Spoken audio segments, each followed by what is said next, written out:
Hey everyone, I'm Ryan, And I'm Katie. and you're listening to The List, where we are continuing our search for bucket list items as we go through the top 100 films of all time. Today's movie is Mr. Smith Goes to Washington.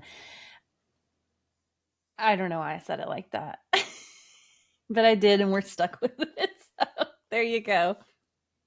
Mr. Smith Goes to Washington, which is directed by Frank Capra. Do you happen to know which other, if Frank Capra has any other movies on the list? Yes, he does, Yes, he and he does. has directed one of my favorite films of all time. Which is, I know It's it, but another the Jimmy Stewart listeners, movie. yeah, the listeners might not know it. Listeners, It's a can you Wonderful get? Life. Oh, that's it. It's a Wonderful Mhm. Life, which we actually watched for our Christmas special. Yes. And We so we have not kind of, ranked it, however, no, we did watch it. we did. And we kind of jumped ahead a little bit. And that's one of those movies. I don't like rewatching movies. But that's one of those movies I don't mind watching every year on Christmas or whenever. So I don't mind that we're going to end up watching it again because that's a good movie. And he actually has how many others on the list? Do you know? I On think he our maybe top has one more. one more. So Frank Capra has 3 movies on the IMDb's top 100 greatest movies list, which is pretty impressive. Yeah.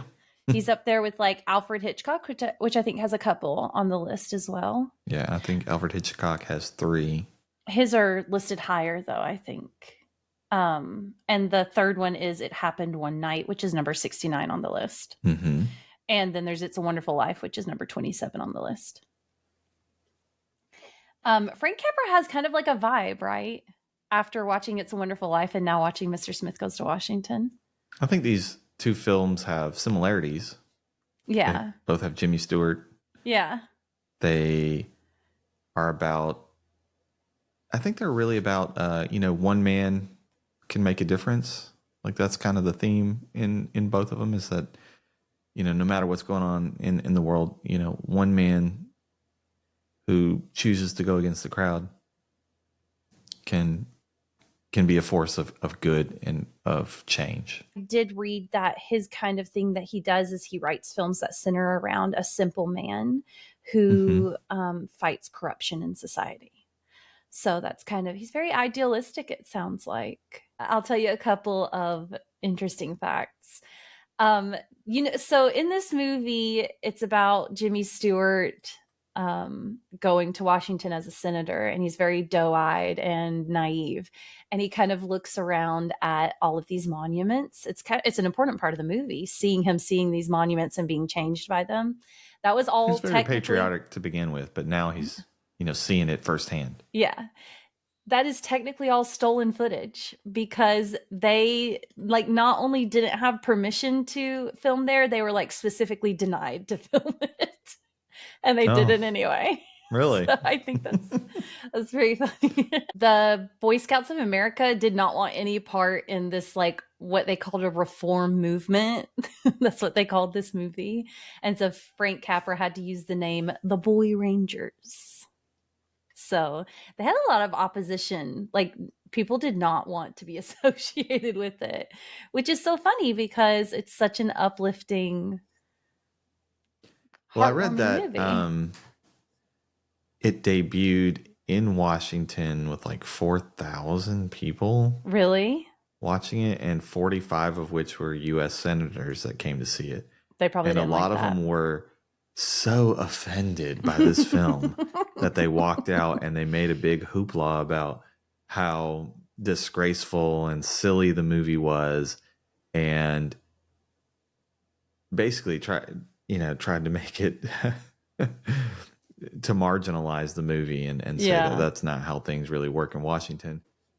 This film was called anti-American, communist, socialist, but it was actually based upon a real story from a Montana senator who became a whistleblower in the Teapot Dome scandal, which is a bribery scandal involving President Warren G. Harding in 1923.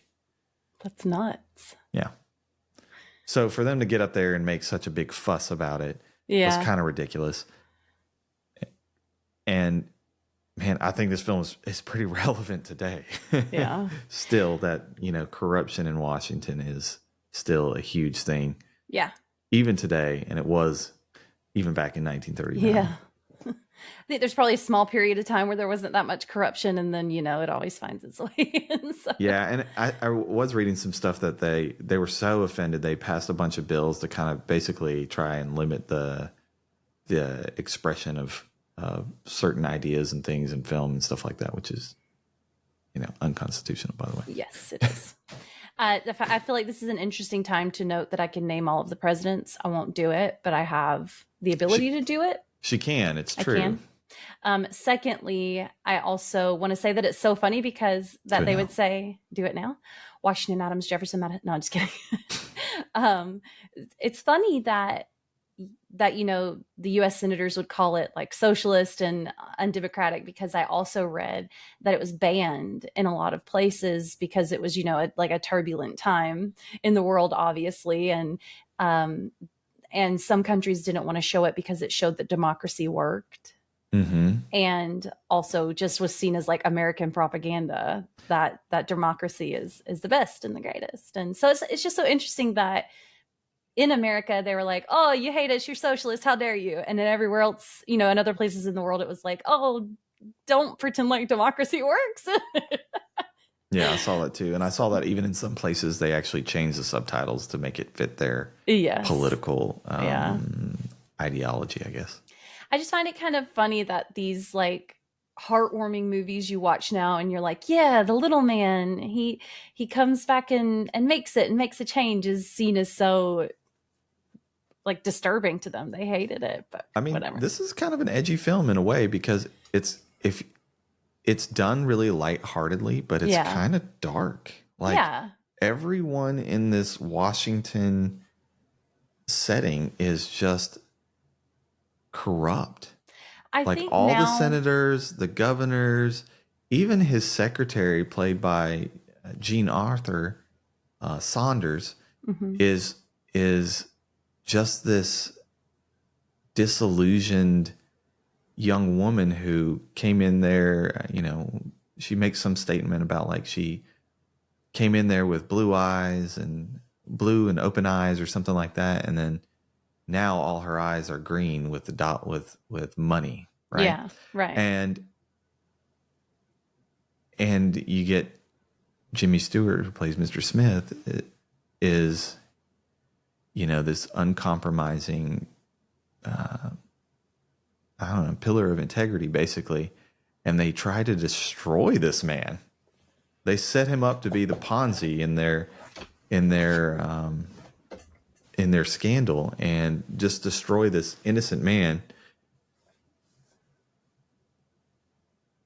So it's dark material underneath the surface, even though it's done really lightheartedly. I could see how it might stir some feathers a little bit. Well, I think that's like a Frank Capra thing, because It's a Wonderful Life is also on the Kinda surface dark. lighthearted, but it's about suicide and feeling like you're useless in the world. And so I think he has a deft hand in tackling serious, important things. And I will say, I do also think the American view of government has changed a lot. And whereas it would have been tantamount to like blasphemy in the past to say, oh, the government's corrupt, they're not for the people. Now it's common. People are just like, yeah, the government's corrupt. Like there's, I don't think anybody has a second thought to it. This film was nominated for, I want to say it was 7 Academy Awards. I think it was 11. 11. Yeah. This was won 1. Mm-hmm. I did see that it was up against some heavy hitters. Yeah. Gone with the Wind, The Wizard of Oz, Stagecoach. So it had some stiff competition this year in the Oscars, but it did win 1 award, and that was for Best Writing. I did see that it was the first movie to lose 10 nominations. Oh, wow. in like 9 categories. So it was nominated a lot and lost a lot as well. So And like I said, it was up against some really tough competition, especially Gone yeah, with the Wind. right. So we've hit a little bit on what this movie is about. You can kind of guess what this movie is about, even if you've never seen it. But I'm going to give you just a little synopsis as we go into the story score. Naive and idealistic Jefferson Smith, leader of the Boy Rangers, is appointed on a lark by the spineless governor of his state. He is reunited with the state's senior senator, presidential hopeful, and childhood hero, Senator Joseph Payne. In Washington, however, Smith discovers many of the shortcomings of the political process as his earnest goal of a national boys' camp leads to a conflict with the state political boss, Jim Taylor. Taylor first tries to corrupt Smith and then later attempts to destroy Smith through a scandal. So, what did you think about the story? It was good. I liked it. It's got all the elements of the story I like. Underdog. A man who's willing to stand up and fight for what he believes in, and them just trying to ruin this guy for basically doing nothing. So it has all the elements of story that I like. I give it a 8.5. Yeah, I tend to agree. I feel like it was a wonderful story. And I will say that even though you see these kinds of movies and you're like, oh, it's the little guy takes on Washington, you think you know exactly what's going to happen. It's like picking up a romance book. You know there's going to be a happily ever after. But a wonderful writer is still going to make you doubt and worry along the way. And I feel like Capra did. I feel like there were many moments where I was like, how is he going to come out of this a winner? How is he going to make this happen? How is he going to fight this corruption without completely losing himself? And there was one point where I thought it's not redeemable. He's not going to be able to figure this out. He's going to go home disgraced and heartbroken. So I think not only is it a good story about an underdog. I love a story about an underdog. It's also a story that makes you wonder what's going to happen, even though you kind of know. So I'm going to give it an 8. I think there's a good character arc in this Yeah. movie for Mr. Smith, because he comes in this kind of really naive and unsure, can't really talk in front of a large group of people. And then towards the end of the movie, I mean, he's, this 17, 18-hour filibuster where he's, preaching to a bunch of senators Yeah. about, what it means to be American, basically. And so I think it shows a good progression of him, gaining confidence and becoming a character who will stand up for what he believes in. And then I think there's also a good character arc for, I guess I want to call him the villain.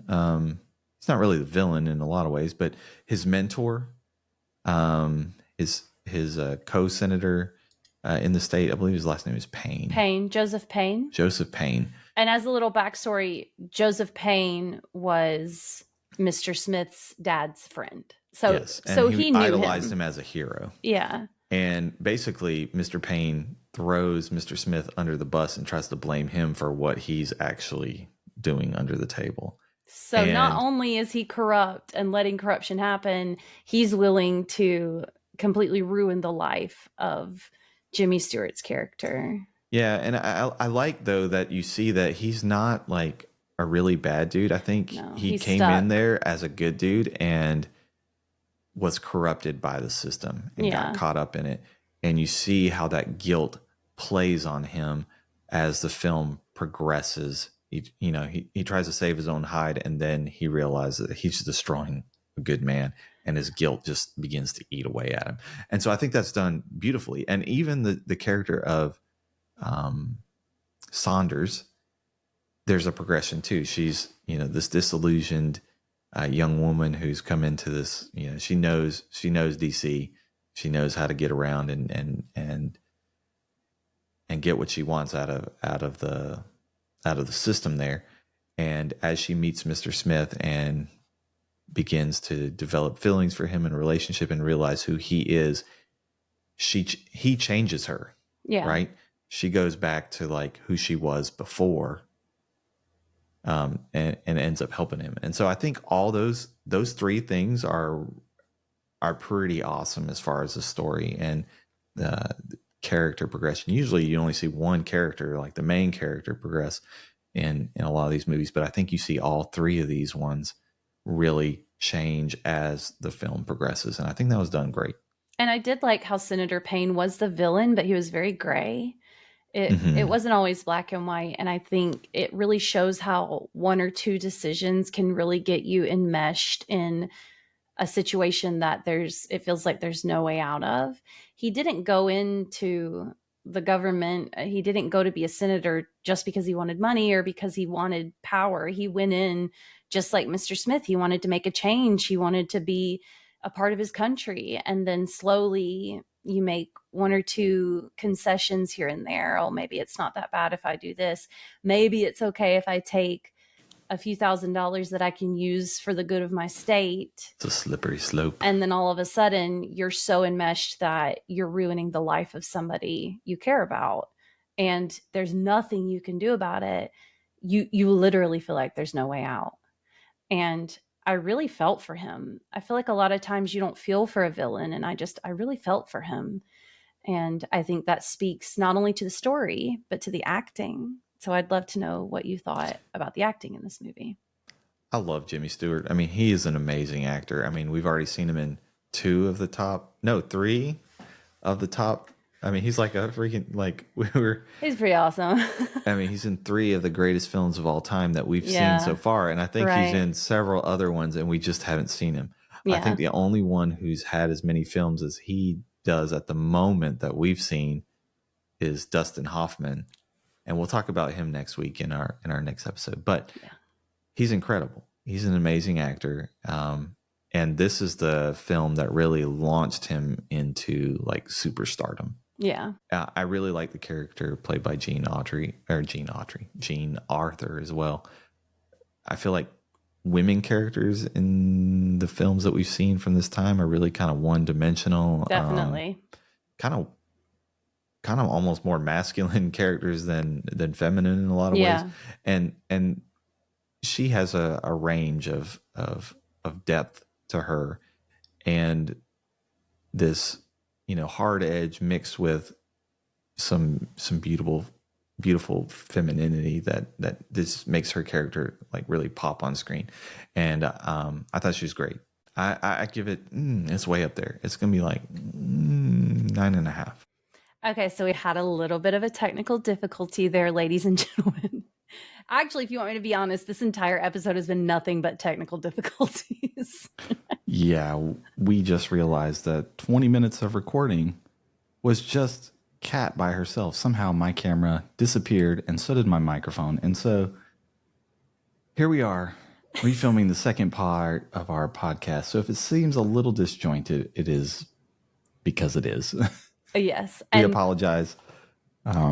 if you're not watching on video and you're listening audio only, then both of us have changed our clothing since the last podcast. Some of us. Both Some of of us has us. bathed and changed clothes in the last 5 days. We're going to make this one an audio only, I think. Maybe. We should. Okay, so we were last talking about acting. My thoughts on the acting are that Jimmy Stewart's very exuberant in this movie, but you know what you're getting when you turn on a movie that has Jimmy Stewart in it. He's going to be very, very intense and has that old Hollywood style way of acting. And so you know what you're getting, but he is just a little over the line exuberant for me. But it's fine. Doesn't bother me. Yeah, I did really like Harry Carey in this movie. He played the vice president. The Speaker. the Speaker of the House. Yeah, and he had the most wonderful facial expressions where he kind of let Jimmy Stewart know he was rooting him on without being able to say it. And I thought that was well acted and super sweet and had me giggling quite a few times. So I would say for me, the acting is probably an 8. It's fine. There's nothing fantastic about it. It's above average. I liked it. Okay. What did you think about the cinematography in this movie? Cinematography was It was okay. There was a lot of bad editing Yeah. in certain spots, but I find that that's a common theme in some of these older movies. Like the editing is not as clean cut, and so you can really tell where an edit has happened, especially when there's dialogue between two characters and you see that they have to retake it. So that was a little bit annoying. I thought there were some really good parts, especially when he was in DC and get to see, the Lincoln Memorial, and then they had some kind of overlay where, you could read the words on the statue, and like American flag kind of in the background, just kind of giving you that patriotic vibe. And then also, I really liked the aspects where Jimmy Stewart's character, Mr. Smith, is brought in by the big lobbyist.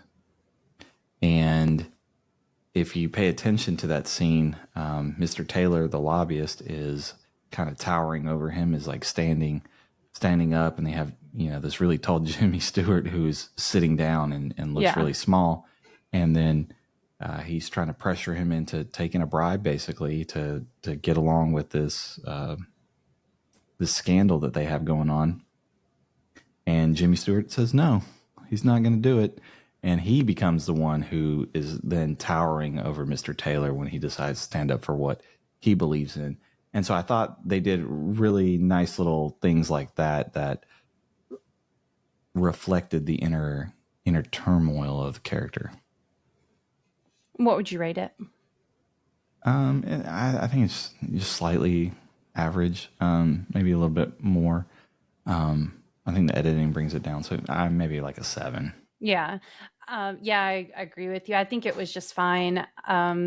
There were interesting parts where he was seeing Washington for the first time, but then again, there were parts where the porter has the bags in one scene, and then they've obviously had to cut it, and the porter's in the back picking up the bags now. And yes, I mean, I think that happens when you make a movie in the 1930s versus, now. And I get why it happened, but yeah, it just kind of makes me score the cinematography a little lower because there are mistakes, and then also there's nothing outstanding happening cinematography wise. So I give it a 7. Yeah, It's and we got to fine. remember When it was. There's no digital. Yeah. Right? They're hand cutting these. Right. So yeah. We're probably being a little harsh, but C'est la vie. well, I mean, what do you want us to do? I mean, come on. Watch it, make your own opinion. Agreed. What did you think the wow factor was for this movie? Wow factor for me was, I think just the theme of the movie is the main wow factor for me. Just a good guy that they try to ruin for standing up for what he thinks is right. And, that's typically a theme that speaks to me. Having said that, though, it wasn't emotionally grabbing as I thought it was going to be. Right? It had all the elements there, but for some reason it just wasn't speaking to me as strongly as some other movies that may have had those themes in the past. And so the wow factor is not quite as good for me. 7.5.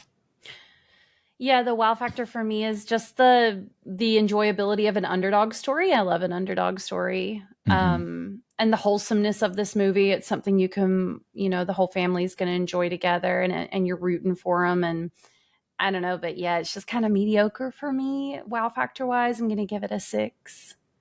I think. Would you say that this movie is a top 100 movie to you? I think it is. Yeah, I think it is. Yeah. Especially considering when it came out. I think this was a pretty shaking movie, covering some topics that probably were a bit taboo in the time. And it's just a good movie in general. And so I think that's why it's in the top 100. I think for me, it's just barely in the top 100. I feel like it just barely makes it for me. It's a good movie. It's leagues above Yankee Doodle Dandy. Yeah, but Yankee Doodle Dandy wasn't a top 100 movie for me, was it? I take it back if it was. It's a top 100. Yeah, of course it's a top 100. But But to you, it was. Of To course, me, it it was because was, it was the yeah. first film. Yeah. But I think even then, for me, it was still a top 100, and this is leagues above it. This is way above Yankee Doodle Dandy for me. I think what's happening here is I'm just getting better at watching movies, and I'm more cultured than I was. You're very cultured now. Yes, I'm extremely cultured. Almost like a yogurt, some would say. A yogurt. Wow. So I would say, yeah, it's a top 100, but I feel like it's barely there. Do you think it's a bucket list movie?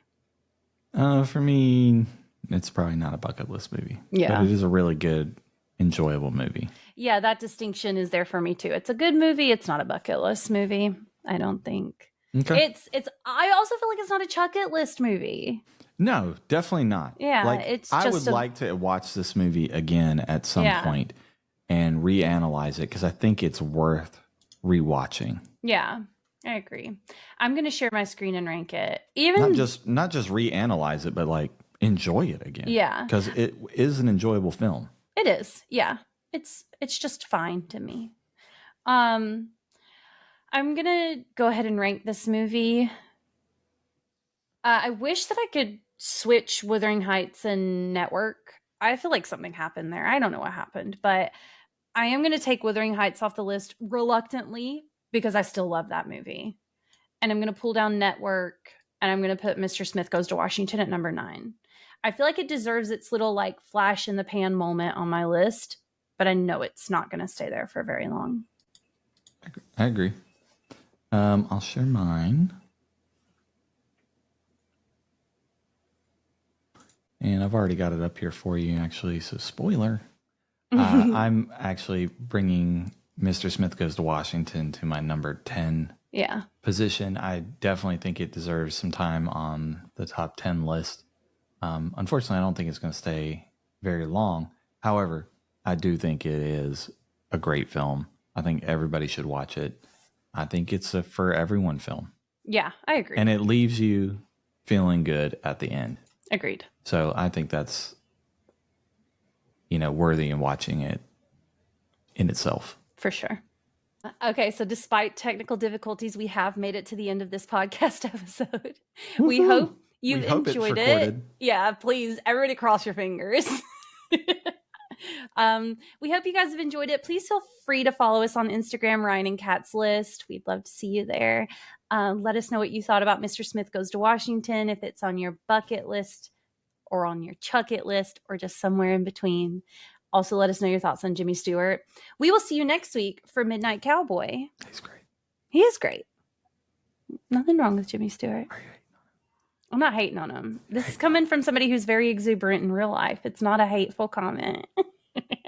It's just an observation. Can I mention this because you can't get away?